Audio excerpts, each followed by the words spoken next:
வழியோ வெற்று பாதை, திரும்பும் வழியோ வெற்றி பாதை. விரும்பிய இதயத்தை அடைந்திடும் பயணம் இது.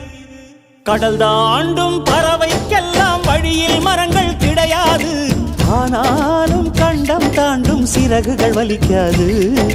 மலையேறும் எறும்பின் கால்கள் வெயிலை மிதித்து உடையாது. மனதோடு காதல் வந்தால் மனிதா தடையேது.